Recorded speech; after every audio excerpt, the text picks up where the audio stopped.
નમસ્કાર, હું પિંજારા શહેનાજ આપનો કચ્છ ભાવિ ન્યૂઝ ચેનલમાં સ્વાગત છે। ગાંધીધામ શહેર તાલુકા કોંગ્રેસ દ્વારા 78મા સ્વતંત્ર પર્વની ઉજવણી કરવામાં આવી। ગાંધીધામ શહેર તાલુકા કોંગ્રેસ દ્વારા દર વર્ષની જેમ ચાલુ વર્ષે પણ 15મી ઓગસ્ટના સ્વતંત્ર પર્વની ઉજવણી કરવામાં આવી હતી। શહેર પ્રમુખ ભરત ગુપ્તા દ્વારા ધ્વજવંદન કરવામાં આવ્યું હતું।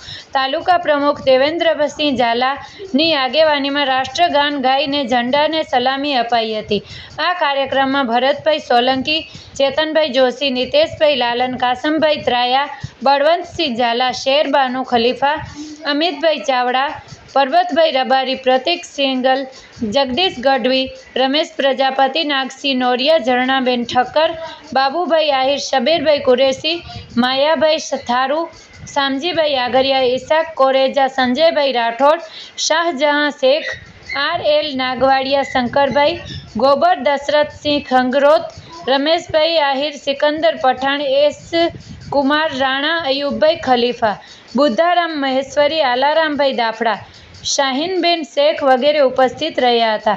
વ્યવસ્થા નવીન અલિયુગ વ્યવસ્થા સંભાળી હતી તેવું લતીફભાઈ ખલીફા, મહામંત્રી, ગાંધીધામ શહેર કોંગ્રેસ સમિતિની યાદી જણાવેલ છે।